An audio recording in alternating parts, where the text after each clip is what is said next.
tumalize ne Rasta nga asatu ata album naye yasaze waite bayimbi banne bawulirizeemu bamugane kyeka wano wabulamu muntu wabulamu naye enkola tunagifunako wano Mukama Katonda ayambe Bebekulu awangaleko eno Uganda lumwe jafuna music industry namu oba art industry namu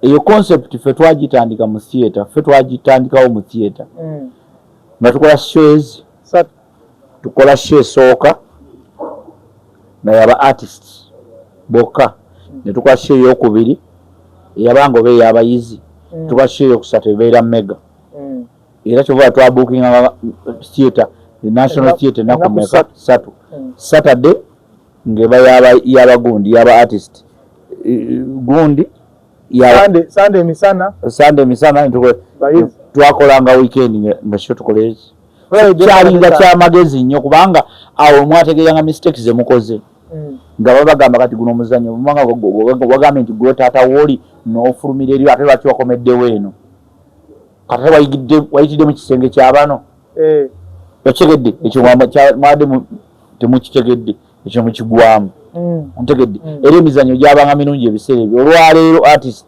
tayagala nakulondolawe ku PC ye kubanga nanti abantu tebakyagala criticism tebakyagala kumucriticizinga tayagala mugambako abantu baffe tebagala bakulembera tebagala bagambako tebagala babuulira ontegedde abantu baffe kyebalina ontegedde abantu baffe kyebalina tebagala bagambako nzono omulabi oba obaddewo omuvuka ngambe awo watadde omutwe mubi ku gundi yo ku channel yo ya Society Media ne mugamba gunkyusize ne muwane password ne mugakyusa ontegedde because I believe nti amagezi muliro begagwayo wonga wange gakola ki gabaje gali tosago kulowooza nti gwe buli kimu kikola ki okimanyi kati boleta ba artist nga Bebekulu yakoze nti ba artist balabeko bawuliremu.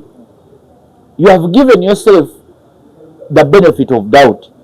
Nti oli ajja kuwa amagezi gobadde tulowooza nako agambe Rasta wano epasa kugambe wano wabuze Juliana Gambe gomanyi kitegeeza Juliana okuwuliza mu luyimba lwo nga tolunafuluma omanyi kitegeeza Bebekulu okuwuliza mu luyimba lwo nga tolunafuluma omanyi gwe bobeera ng'oli mwana muto ng'oli muyimbi omanyi kitegeeza okukwata music wo gomanyi kyandibadde ekyo nekuwala kugundi ku zi credits kibeerako approved by Chameleone approved by Bebekulu tubatyango ate nyimba mama ale bazibba no teri abba nyimba ngo nyimba meka ngo Chameleone yakabba meka omanya manyi galina Chameleone abba nyimba lwani semanyi tachi kugamba nti bino byonna these are just stupid ideas in your mind they are not there, they don't exist bowulire nyimba zebabbi teziwera na ttaano gwani gwomanyiyo oluyimba nti oluyimba olwamanyi nnyo gundi yalubba ku gundi lulubwa gwambulirayo lumuloka ongambe oluyimba olwo lwamanyi olujjukira gundi lweyabba ku gundi yalubba ku gundi luluwa. Those things are not there, they are non-existent. Balimba bulimbi kwesiriwaza na kwebuzaabuza tukope Rasta kyakoze it is going to be a trend and I commend it. Era buli artist kati kitegeere tofulumya kiyimba kyo nga tewebuziza ku banene oba nga tewebuziza ku artist gwe wesiga kiri okego bobo weralikide Rasta ayinza okubba oluyimba lwo genda gundi aluwulirizeemu gende w'omulala abayimbi tulina bangi nnyo ate bali very professional gomanyi kitegeeza okubeera n'okwata oluyimba lubwoti n'olunyweza n'ogamba oluyimba lwange luno kandutwali esiriba kyalugulanya aluwulirizeemu nkufuna ajja kugamba ebintu bingi nnyo kyovola mulina okwepiica mulina ebiyimbayimba nga gundi ng'enkudi bino byonna ebiyimba kubanga people didn't listen nze ekyo nakikaabira emirundi mingi nnyo ne mbagamba nti National Cultural Center neno NCF National Cultural Forum eyani eya Ragadi ne mbagamba nti why don't you do that era nanyiga nnyo nga bazze bagamba nti no nkudi eveeyo are you stupid why do you come now mwali luddawa why do you come now kiki kye mutaddewo nteekateeka ki gye mutaddewo ngammwe abakulira National Cultural Center oba National Cultural Forum system ki gye mutaddewo National Cultural Center gyolaba UNCC erina studio wansi eyo yekola naye why don't you hype that mastering nebeeraawo mastering nebeeraawo webeeraawo bebafayiro kitegeeza kiba kizibu nnyo nti ono omwana agambe nti enkudi enkudi tukikoze tutya tukikudiwaze tukikole tutya enkudi eno efulume naye ng'efulumye mu mbeera ng'eri decent. That is where we are. Kati ate gwe bw'ovaayo n'otandika okubagamba nti ennyimba tuzijje ku mpewo. Are you stupid? Where were you nga zifuluma? What contributions did you put? Tewali. Omuntu oluyimba lwange ndukoze enkudi yange ngikoze nengitambuza nefuuka kubanga eyo enkudi gy'olaba bagenda ogigaana ng'ewangudde n'awaadi namba eya high people. Music awards as a most viral song. Kati gwe n'ogibulaakinga oyakosiriwaza bantu. Baali bawemula batya? Enkudi kyeki? Lipazo yatugamba amazina. Kati ate eyaluggalawo yagamba kyeki? Yagamba kyabuwemu. Kiwemula ki? What is obuwemu? Because okuwemula oyinza n'okuntunuulira n'ompemula. Gwe kimanyi omuntu ayinza okuwemula n'amaaso? Oba tokimanyi? Nkimanyi. Muntu asobola okuwemula n'amaaso. Ontegedde? Obuwemu buli relevant, buli relative. Teriyo kigambo kya buwemu. Kisinzira w'okyogeredde. Ontegedde? Waliwo ebigambo by'obuwemu ng'ate abasajja be baagala bawugamba nga bali mu buliri ne bakazi baabwe.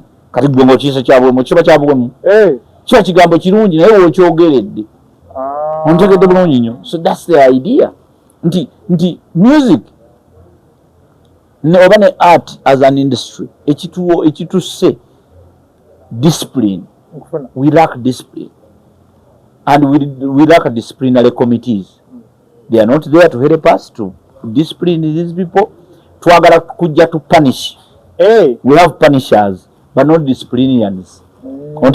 People are there to punish. Ojalinze kupunishinga. Limba luwemula. Since when do you oba luyimba lwe yali aluyimbira mukazi we ne lufuuka vayiro? Ayinza okuba yayimbira mukazi we kayimba ne lufuuka vayiro ne lusaasaana because gwe kikyoyita obuwemu.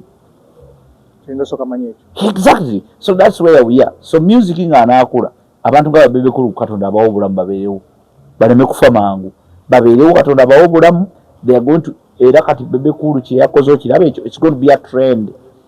Bulijjo ekyo nze kyenninda nakisabirira nadda ekyo kye yakoze kirungi nnyo kigenda kuvaamu ebibala ebirungi. Abalala banamukoppa be bamanyi batamukoppa be bamanyi ffe kasa kyeki kyemale ngamba ku bamemba parliament nti bwe bafulumye parliament balaze obusiru obusooka obusembayo. Ofuluma otya etteeserezo ng'ate oli muteesa. Bakigende bulungi nnyo. Kati nkugambe kati ye bebe kulu kye yakoze would have stayed there and make a statement. Kati bebe kulu akoze statement amaze oba kitrendinga ne batakikozesa oba tebakikozesa oba bakikozesa mwe mumanyi nekyo kirungi. Nkugambe ffe mu theatre twakikola dda show nga tukola era nga ali mu private performance nga tukola Friday Saturday Sunday naye nga Friday eba yaba artists ne tukola ey'abayizi Saturday ne ku Sunday ey'abakulu. Ontegedde show zaabanga mmeka? Kati awo nga tosobola kukola nsobi era nga bugenda otuuka kweno ey'okusatu nga baaba muli kaliro kuba ensobi zonna muzitereezezza. Olwaleero oli bwakola sho tayagala nakutunulayo oba ntegeerekeka bulungi. So that's where we are. Tusiibula boti nga tusiibula abantu abala okubategeeza omuntu asookerwako okuyamba gwe wennyini weeyambe. Gwe wennyini weekole ki? Weeyambe. Ffe tuli bubi kyova na tweyiiya tulwala wanawali tewali atusasula bino bimweza takusasudde takuwadde naawe genda bakuwe oyogere byenjogera osegedde ate oba goma oli ku level emanyi negyebansasulira genda bakuwe oyogere byenjogera nze nsirike nze nja kusirika ate oba naaba bakusasudde omulimu gwange n'oba ng'otudde bakugoba ku mulimu ate n'osigala ng'okyakola. So kyegezaako bategeeza kyeki nti tweyambe buli omu akozesa amaanyi ge okuba kukyakyusa. Mwebale okugoberera abagoberere mu mikutu kyaffe gino mu mbeera yonna tubeebaza. Ffe tuli basajja abakozi. Nina akalango semo kayiseewo. Akalango kange nina emmere y'ente. Bw'oba oli ewe nawe nange olina ente ezo tulina silage. Emmere y'ente nte zigiwoomerwa nnyo. Tugiteeseteese bulungi nnyo ya Guatemala. Omuddo ogwo baguyita Guatemala. So twagulima tuli ku eka nga 100. Eka ezo tugusazeemu ne tugufuula kati ensaano y'emmere y'ente. Yes, ente zigwagala nnyo ate bwe ziba zino ez'amata zireeta amata kyokka ate ne ziri ez'ennyama zigejja ne zikutama. Ontegedde ebiyumba oba gye babimenya. Guatemala ebyo tubirina. Tulina entambula. Emmotoka zaffe we ziri very ready to pick you up from the airport to the airport anywhere you want to be picked. Emmotoka zaffe we ziri. Ne bw'oba yagendako mu kyalo bino bimugendako mu kyalo nokangendeko mu kyalo kiringeko ndabe ku bantu beeka. Ontegedde bulungi ffe tusobola okuvuga. Oluusi okwewa n'ogamba banne yagenda out nesaagala kuvuga. Ffe tuli ready okutambuzaamu ekiro and take you anywhere you want. N'ogenda odde waka ng'oli safe ate ng'oli sound bulungi nnyo. Abasajja baffe abavuzi baffe badereva baffe masavu bakuvuga VIP style. Ate tebakola bya accidents ebyo eby'ekiyaayiyayi mbusimanyi ate neekonye kuwa boda kankube enkyungwa nedda ebyo tetubikola. So kitegeeza ki nti tulina abadereva bali abalina zi defensive avuga zi defensive. So tuvuga tuli nnyo mu VIPs. Era iliba aba VIP oyinza n'okwagala nti nokaa nti saagala kumuvuga ebyo ebimotoka byammwe nze nina hama yange kankuvu just jangu nga driver onvuga olunziza ewaka ng'opaakinga. So embeera bwetyo tugikolako mu bulamu mu kike abantu bajje batuwe emirimu abeetaaze 0700 98 10 40 0700 98 10 40. Atwetaaze bino mbw atusangawa ofisi zaffe ziri wangi olw'ensonga tuzunga nnyo.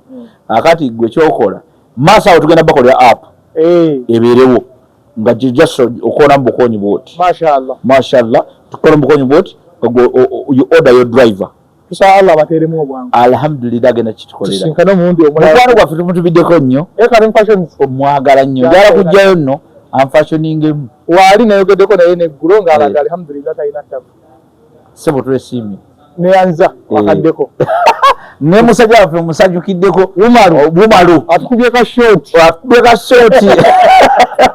ago tebbe tebabukwatira munereeta sumagidde oba kiki